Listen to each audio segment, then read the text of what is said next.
You're tuned in to the Binge It Babe podcast with your host, me, Candace Estelle. All right, babes, let's get binging. Hey, hi, hello, and how are you, babes? It's time for us to discuss Final Destination, which is a 5-movie series, and it didn't need to be. Almost always, I'm just like, oh, I'm so happy. Rainbows, butterflies, do what you love, kittens. Final Destination took it out of me, you guys. Like, it legitimately, it took it out of me. I don't even know another way to say that aside from just being like, I had more life in me when I started than when I finished the series. There are 5 of them, and that's at least 2 too many, in my opinion. But don't take my word for it. Never mind. Fully take my word for it. I have reasoning. I'm pulling up some notes. Okay. So I saved this series towards the end of the month because I was like, oh, October 28th. Wonderful. We'll really ramp up at this point. Final Destination. I remember it. It terrified me. It ruined my life, right? I was super interested in like tanning when I was younger. Um, and so when the tanning scene in the third Final Destination happens, I was like, oh my God, that's what happens. That's how that works. I actually worked at a tanning salon at the end of high school. And I remember asking the lady and being like, how can I clean the beds once they leave? Because won't it be too hot for me to touch? And she was like, no, because then it would have been too hot for them to be laying on. I remember thinking, that's the dumbest thing I've ever said out loud, I think, like that I can fully recall. And man, was that lady mean to me because she was just mean. It doesn't matter. But I remember that, and I know that my fear of it being too hot or like it burning me was because of Final Destination 3. We got to walk it back, right? We have to talk about the first and the second one because that's more important, I guess. Um, is it the third one? Yes, it is. It is the third one. I watched these obviously in a binge style. And so the first one, you know, the first one is still decent. Although I will say the Allie Larder, like seeing baby Allie Larder is so fun. But I thought her character's name was Claire Rivers, and it's not, it's Clear. Okay. So just so you know, I found that really annoying. And I didn't notice it until the second movie when I saw her name written down. And I was like, wait a second, Clear Rivers? That's the hippiest name I have ever heard. Like, you do you, but legitimately, I thought her name was Claire. So, yeah, I saved this one for the last week because I was like, oh, it's a great one to ramp up on. Like, if you're a millennial, there are certain scenes in these movies that, like, have changed your life. And I know you're thinking, Candace, it's the tanning one that freaked you out? Yes, it is. But do not get me wrong, okay? The lumber one, the lumber one, it just, it will just culminate in my brain sometimes. And I know that that is the case for other people because sometimes I'll see like videos and it'll be like movie drama in real life and it's someone like white knuckle driving behind a lumber truck and I'm just like, I know exactly what you're talking about and where did it come from because I didn't remember. But yeah, no, it's Final Destination. It comes from Final Destination. I I don't think I had even flown when the first time I saw these movies. I also didn't realize that I had seen 3 of them as a kid. I don't know what anyone was thinking letting me see those when I was that little because the first one that comes out in like 2000 2002, I am not even 10 years old, okay? I shouldn't be watching this. But I did and I didn't like it. I didn't like it. Um this is the first time I've seen the fourth and the fifth one. And hopefully it's the last time I see the fourth and the fifth one, specifically the fourth one. But once again, let me try to roll this back. Let me roll this back. I'm not going to get rid of this, but I'm going to roll it. I'm rolling it back. So like this. I don't even know if I can do my hands like that. Okay. Hey, hi, hello, and how are you, babes? It's October 28th. It's nippy as hell, and we're going to be talking about Final Destination, the series, because there are 5 of these bad boys. Did I roll it back well enough? Does that sound convincing? I had this ranked higher and I changed its ranking because the fourth one annoyed me so much. I have to start from the first one. Okay, I have to do my best. Here's the. Okay, I'm losing it. This is a full month of stuff, and I'm at the point where I'm just legitimately starting to crack. So, you know how, like, death, and there you go, 5 movies. Ba, ba, ba. That was the pitch. I can almost guarantee they got there and they had their little whiteboard and they're pinning stuff to it. And one guy was like, "We need to make a horror thriller movie, but for like teens, because that's always who the horror thrillers are for." And then the executives were like, "Okay, Jim, what's the pitch?" And he goes, "Okay, so you know how you have Freddy, and you have Jason, or you have Alien, or you have Predator, or you have Ghostface, or you know Evil, or whatever." And everybody was like, "Yeah, yeah." And he goes, "And what are all of those characters afraid of?" Everyone you just named. No, no, no, no. What are they afraid will happen to them? They'll be murdered. Right. Yeah, they're afraid to die. And then someone will be like, "Yep, basically everyone is, unless you're older, you've lived a life, or you're nihilistic, you're a little bit nervous to end." And he goes, "Sure, right, Karen, thank you for your input. Anyway, imagine death." And then everybody probably just sat there and like their buttholes puckered because they're thinking, "I don't want to imagine death. I have children and I have to pick up my car from the mechanic later today and I have to make dinner. I can't die today. I have dinner for next week already on the books with, blah, blah, blah." Because that's how our brains work. And he goes, "No, no, no, not your death. Imagine that the antagonist of the movie is death." And they're like, "Huh, hate it. Tell me more." And then Jim was like, "Couldn't be more pleased to tell you more." So the idea is that it's going to be some people who are supposed to die. Right, right. Like they're sick or something. No, no. We're gonna have like an explosion. Oh, okay. So like a terrorist thing? No, no, no. Just like a random explosion because one day death decided that this group of people is gonna go. Like death has already decided that. Oh, okay. So you mean like fate? Yeah,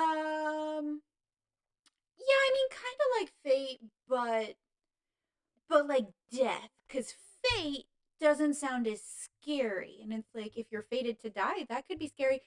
You're right. You're right. Fated to die is scary, but we're never going to use the word fate. No, death.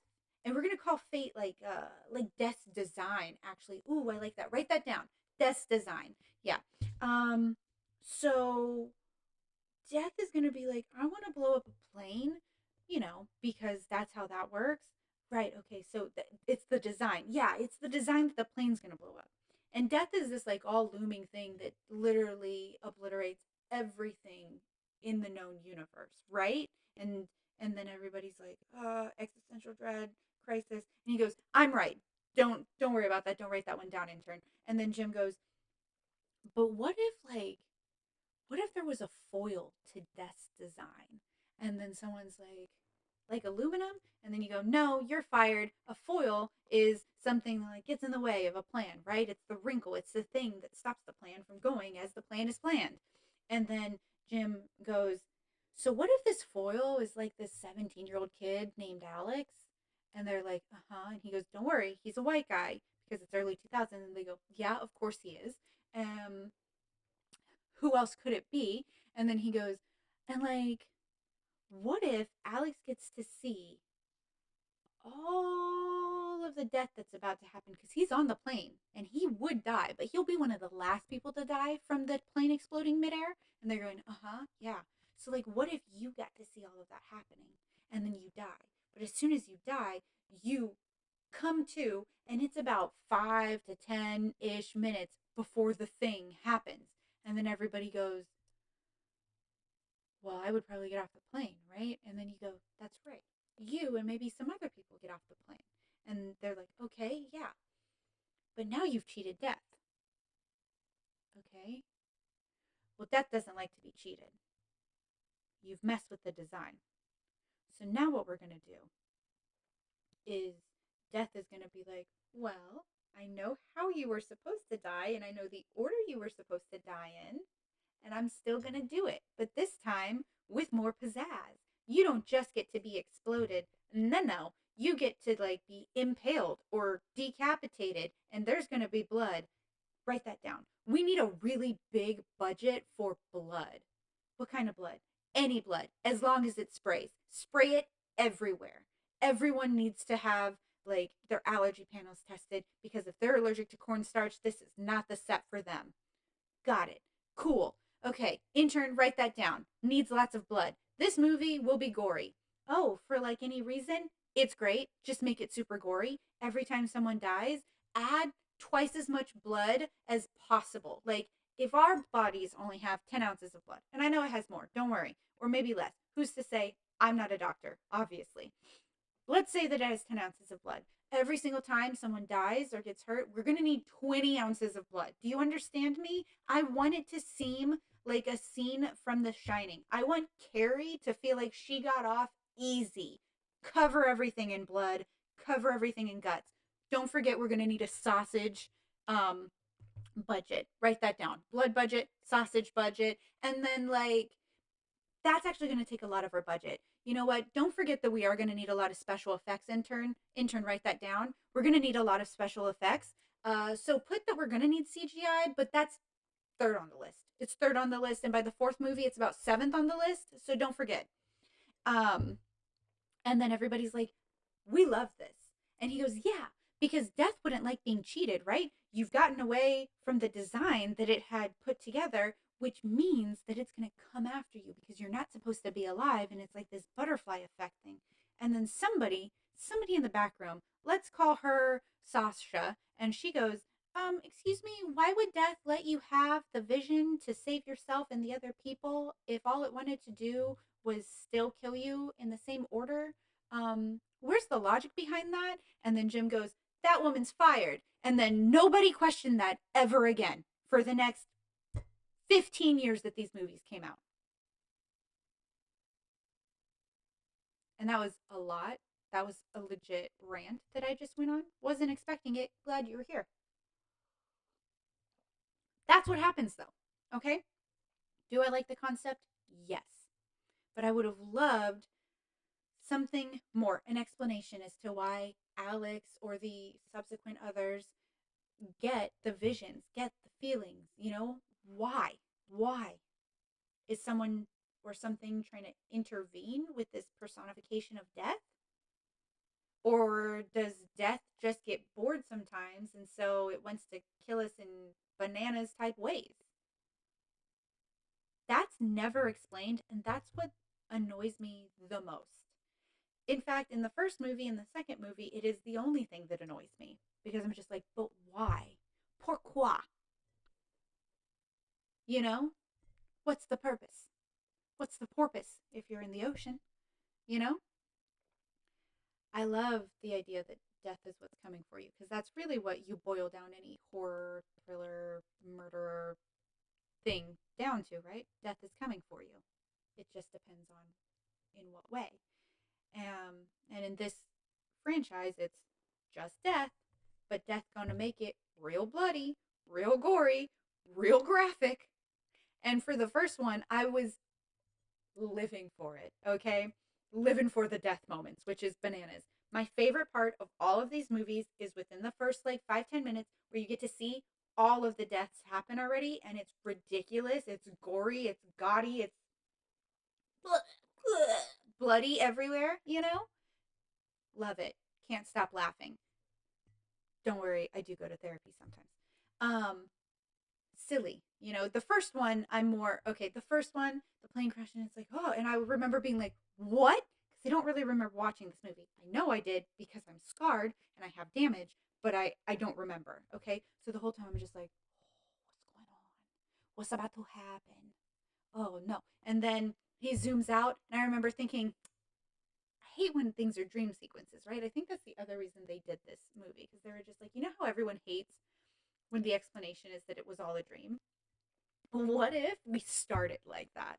but then we don't explain where the dream came from and we still kill everybody. I don't know. That part's bothering me. You can't just be like, oh, it's because death doesn't like to be cheated. Okay, then why does it give visions? Just to play cat and mouse here? If so, give me that lore.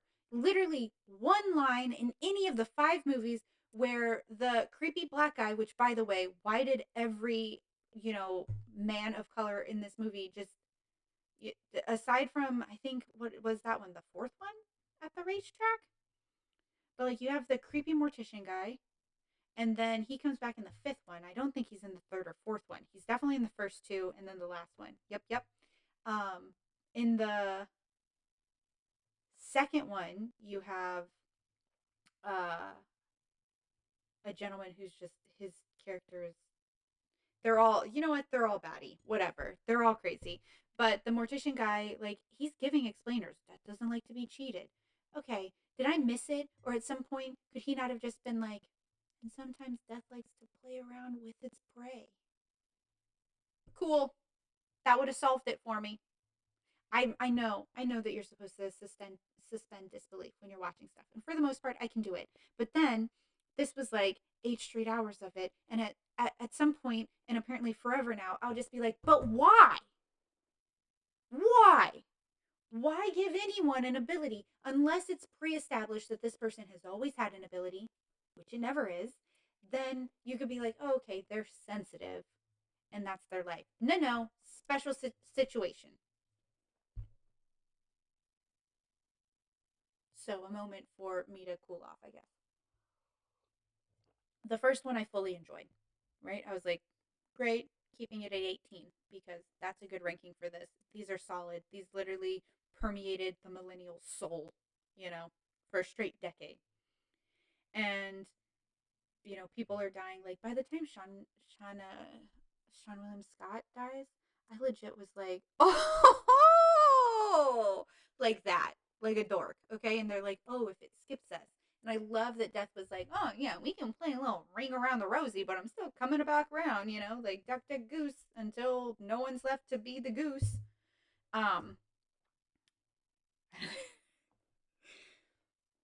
so I'm having fun. And then the second one happens, and Clear is there.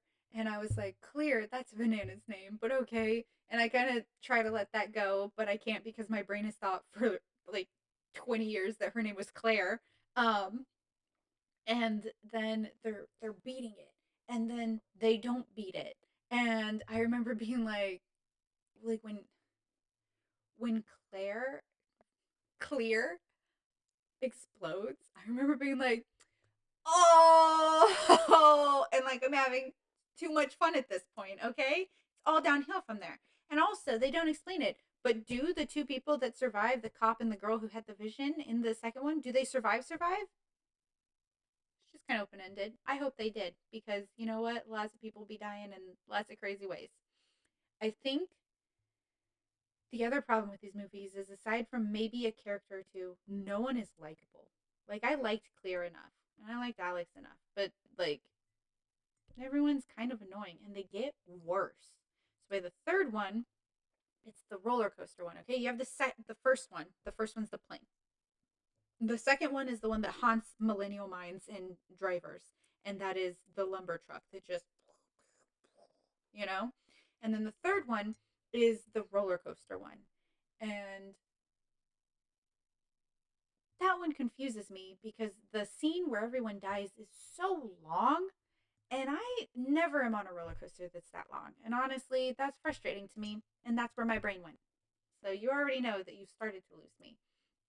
We've got what is her name? Mary Elizabeth, who was in like Sky High, which is what I recognize her from. She's also in Scott Pilgrim versus the World, but you know, throwing it back. So she's the vision haver here, and then her boyfriend is the bad guy from week one, Tucker and Dale versus Evil. Crazy Chad. I don't think his name is actually Chad, but whatever. It's basically the same thing. Same guy. And I was like, I've never seen him before, but now I have. Two places, thriller horror movies. He dies, and then you have, I think it's Ryan Merriman, who's also a DCOM star, And he plays like her best friend's boyfriend, who also ends up surviving with her because he gets off of the coaster. Um, and that one's decent, but that one's where we start getting into this world where, like in horror movies, especially, there's gratuitous like nudity that annoys me. It's like, that was unnecessary. You did it because you could exploit a young girl, which they definitely do in the tanning scenes. Um, and I'm not annoyed by it as much, but I just think it's one of those things that happens where the movie quality is going down, so they boost it up in some way with nudity to make it seem like you enjoyed it as much. But if you, have a nice pair of tits and you don't really have to look around for other tits, it's kind of empty, and it shows how empty it is. It's just like, oh, it's gonna be so sad that hot girls die, bro. Hot girls die every day, right? Like, that happens. And sure, it's sad, but also let's not exploit people. Different diatribe. I'm not big on superfluous nudity, which I find happened a lot in this movie. Like, a lot. Like, upskirt shots where we're just like, oh, teenagers. No, that's abuse. That's assault. Why are we tolerating this in the 2000s? Ever. So, it's one of those things. Um, Nobody survives in that one, which honestly I enjoy a little bit more than when people survive. Uh, and not because I'm that dark, but just because it makes more sense, for them to like think that they've done it, and then all of a sudden it be like, "Ah, I got you!" Like death is a prankster almost. Which, who's to say? We don't really know. We don't know anything about how that works, do we? So the third one is the last one that was tolerable, and it is the one I remember the most. So it's one of those things where, like, I remember that one because the tanning bed scene scared the absolute bananas out of me. What I'm also noticing is that between one and three, they have gotten gorier and bloodier. And by the fourth one, which is the racetrack one, yep, the fourth one's the racetrack one. And I'm pretty sure the fourth one came out when like all crummy movies decided that to be box office hits they had to be 3D, because the graphics in this movie were so subpar and like worse than their predecessors. So it's not, oh, it's a product of the time. No, it's a product of the budget. Right now we are squeezing people dry, bleeding that horse dry, and we're wasting money on 3D effects that just look cheesy. And I know they look cheesy back then because I was alive back then, and they're even worse now, okay? Steven Spielberg didn't do Jurassic Park so that we could do Final Destination 4 with this level of graphics. It's awful. They're literally basically cartoons at some point. Um, it was almost unwatchable. I did it for you guys. And as I watched it, I thought, this is getting ranked lower. And I kept watching for just horrible storyline. Like it is the same thing over and over, but this time it's at the racetrack, and then um does anyone survive? I don't think so. It's just it's gorier, it's less substantial. At this point we have the formula down and they don't choose to surprise us in any way, and the graphics are so terrible coupled with the gratuitous gore that you're just like, just there's no shock and awe anymore. I think they thought we'll make it even gorier so that it's still shocking. But the problem was it was like it's even gorier and now it has no impact. Now it's comical, like more so, or annoying. And then you get to the fifth movie, which in my opinion is better than the fourth one.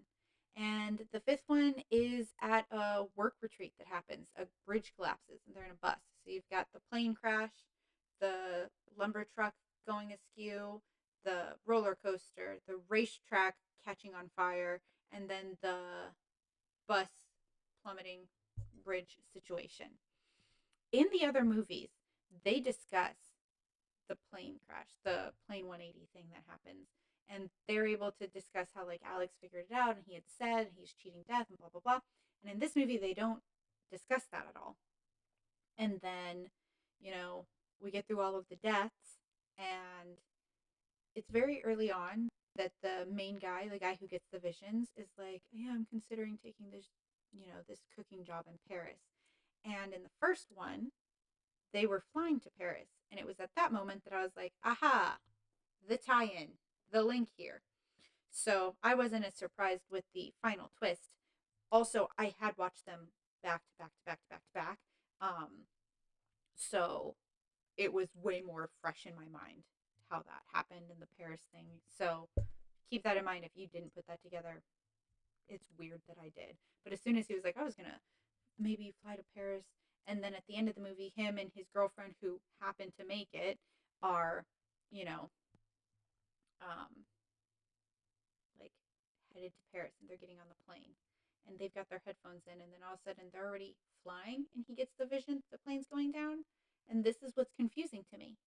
You didn't hear Alex screaming and panicking where a lot of people got kicked off the plane? You missed all of that. You're already in the air. So he gets the vision, obviously, while he's in the air, which means that he and his girlfriend also die in the plane crash because no one survives. But how did you not hear? How did you not hear Alex screaming? You know? How did you miss all of that ruckus? And they were like, oh, it was in a different, area of the plane. How big is a plane? That you're going to be like, oh, no, he was screaming here. A whole bunch of people got out. Marshals came and took this guy away, and we never saw a thing. Doesn't make sense. You just wanted to tie stuff together. You know what you could have tied together? The reason death allows the visions at all, or someone allows them, or what allows them, or anything like that. Okay? So I had fun the first one. I was still there the second one. The third one I enjoyed in terms of kitschiness and how dumb it was at that point. The fourth one annoyed me and made me angry. And by the fifth one, the fourth one had messed me up so bad that I was just kind of like, I'll watch it because I said I would. So I placed this at 18 in the rankings. And then I watched them again because I did rank these before I started, binging everything because I wanted it to be balanced, like, oh, watching some of the favorite stuff here, favorite, spread out enough. Um, it's 31st, 31 out of 31 because of the fourth one and possibly also the fifth one. Watch the first one. If I was doing this and it was based off of each individual movie, then Final Destination would still be middle of the road for me. But I have to do it by the series. And because the fourth one is so bad and so annoying, and I was so spent by that point, yeah. Last place, dude. Enjoy Last Place Final Destination series. Will I watch Final Destination again? Yes. Will I watch The Final Destination again? No. Don't ask me to. So, yeah. It's October 28th. We've been watching a lot of horror comedy, thriller comedy, dark, twisted, witches, wizards, ghosty wosties, vampy wampies, death. We got it all on the Binge It Babe podcast. So thank you so much for joining me so far this month. We got a couple days left. We've got some good ones left. And I'll see you tomorrow. Bye, babes.